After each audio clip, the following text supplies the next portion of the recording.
Greetings from the Dark Continent. Conscious Caracal here, or Adams van Zyl as most people know me now, it seems.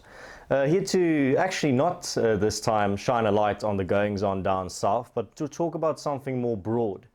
Something that's actually a lot of people, something very simple actually, a very simple distinction as a lot of people see it, that a lot of people don't really seem to quite understand when put on the spot and asked to really explain it. I'm obviously talking about the difference between the political right and left on the political spectrum. Something you actually hear quite a lot these days, especially in terms of the far right in the mainstream media. Now, for the sake of making the distinction very clear, I'm going to make a lot of generalizations. This is not going to be an exact science. The distinction between right and left on the political spectrum is by nature a simplification of a much more complex reality. And this is done through means of generalizing. So that's going to be the route that I take today. Let's start with the context and the historical background of the terms. Right and left, in terms of how we know it today, were first used during the French Revolution in the 1700s. This referred to the seating in the French Parliament. Those that sat to the left of the President of the Parliament were those that supported the revolution, and those that supported secularization, among other things. Those that sat to the right had more stronger support for the traditional institutions. Now let's start getting into right and left as we know it today. The first distinction that can be made is by looking at how the two sides view hierarchies. Right-wing thought views hierarchies as inevitable, sometimes natural, and even desirable in some cases.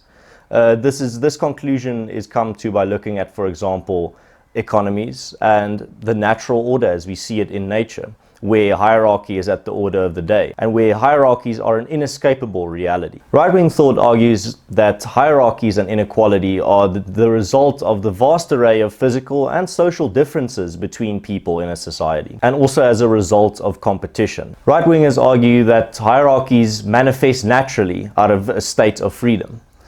Another distinction that can be made is in terms of religion. Religious people, or strongly religious people, lean more to the right, due to the hierarchical nature of religion and the way that religion sees the world in terms of the hierarchy or the order of the world. Many religions also have a very strong emphasis on traditions that are passed on from generation to generation over the ages. A third distinction that can be made is in terms of rural communities versus urban communities.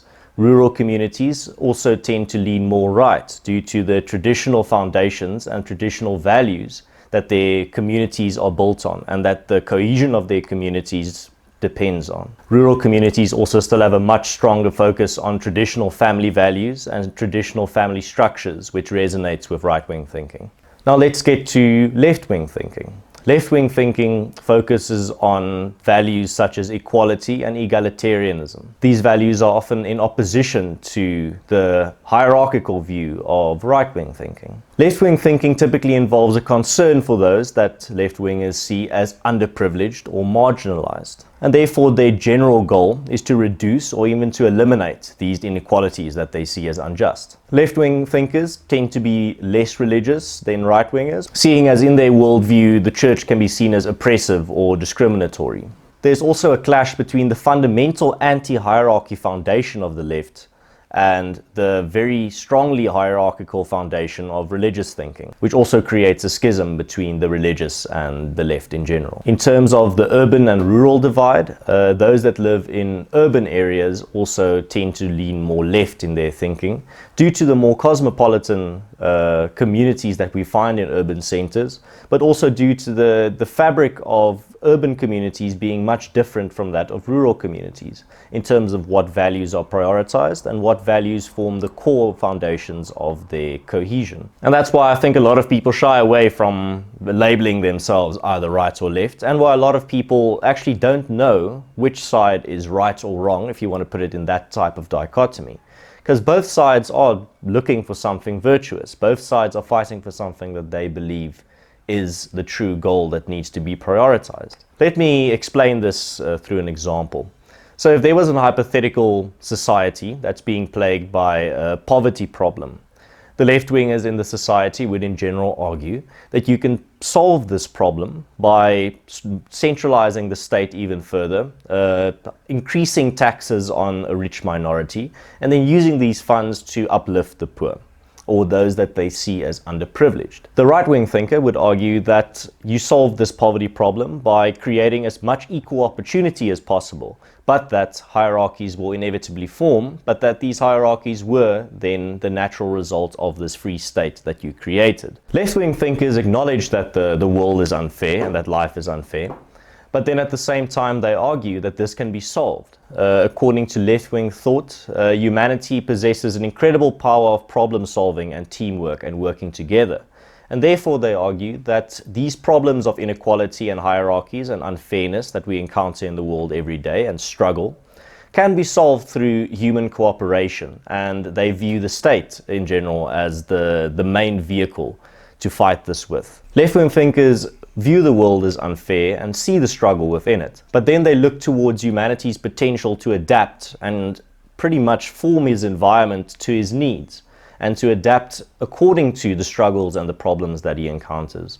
And therefore they argue that it is within our ability to solve these problems through cooperation and through the state. In opposition to this, the right-wing thinkers would argue that hierarchies and inequalities are natural and you see it everywhere around us. They would go as far as to argue that inequality is the human condition. No two people are exactly the same in every aspect. An individual person is not even equal to himself from the year before, the right-winger would argue. Another prominent distinction between the right and the left has become more distinct in recent years, and that is the matter of borders. And I'm not talking about specifically physical borders, even though they do come into the equation.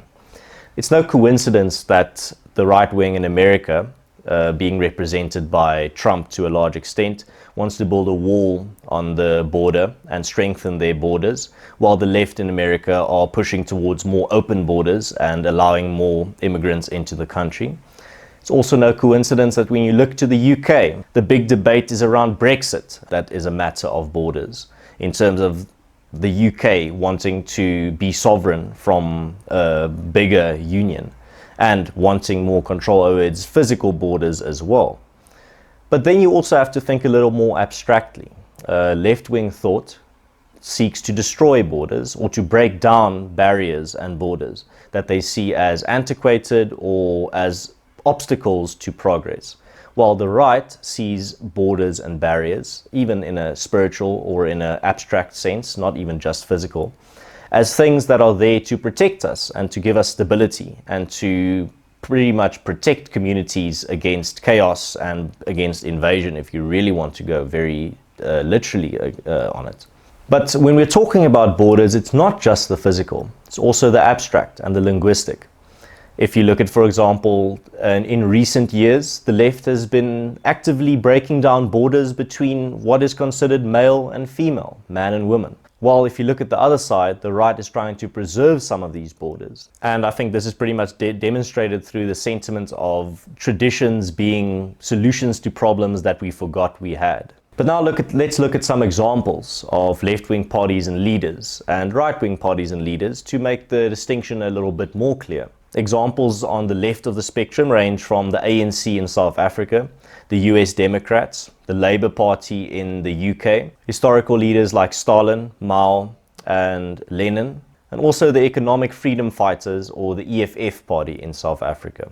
As you can see from that list, there's a wide variety of parties and different views on the left, a very diverse list, if you will. But that diversity is just as diverse on the right. The right side of the spectrum is just as diverse in terms of the varying views and parties that you find there. An example in South Africa would be the Freedom Front Plus, and in America it would be the Republicans or the Conservative Party in the UK. Another example from history would be Pinochet, and also all of the apartheid era leaders in South Africa. More contemporary examples would also be the Brexit Party in the UK, but also leaders like Italy's Matteo Salvini and Hungary's Viktor Orban. If you look across the world, many democracies are characterized by a well-balanced party system between right and left. This doesn't seem to be the case in South Africa. In South Africa, the top three parties, the ANC, the EFF and the DA, all three fall on the left side of the spectrum. There's not really a right-wing political party in South Africa that is broken into the top three in the 21st century. Just in conclusion, some of my own thoughts. I wouldn't prescribe to any country a party politic that is completely dominated by just one side of the spectrum. I view the struggle between right and left that has been going on for centuries as just two different, very primal worldviews of man that really are trying to solve problems that they deem very important, but from different angles. I think the saying of the road to hell is paved with good intentions is a very applicable sentiment for this discussion, seeing as I don't think right and left is a battle between good and evil, or a battle between authoritarians and freedom lovers, seeing as I see people that love liberty and freedom on both sides, and I see authoritarians on both sides. It's also not a battle, right and left is also not a battle between collectivists and individualists, seeing as there are individualists and collectivists on both sides. When I look at the world, I don't see the current political climate in the world, specifically in the West, as a battle between left and right, but rather a battle between three different factions. Those three factions would namely be authoritarians versus freedom supporters, nationalists versus globalists, and individualists versus collectivists. I think those three battles are really what is characterizing the world today, and the struggles and the battles and the chaos that we see politically everywhere at the moment. I don't think we can boil it down to specifically just a battle between the right and the left, seeing as those three battles that I just mentioned, the different sides of those battles are represented on both the right and the left. I've seen many a right-wing globalist, and I've seen many an individualist on the left, and I think that's where I want to leave it on, is that maybe our world is a bit more complex than a lot of people paint it to be. Maybe it's not as simple as many people frame it.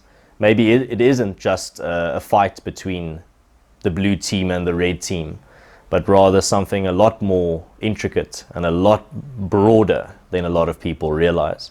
So I hope this video helped you understand a little bit of the broad distinctions between the right and the left, but I also hope it helped you think a little in terms of how the world works, and maybe a lot of people that you thought knew exactly how the world works, maybe they're also just putting on a facade.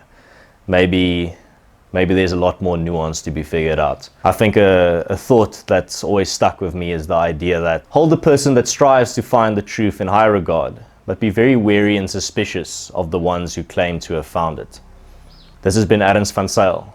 Cheers, guys. Have a good one.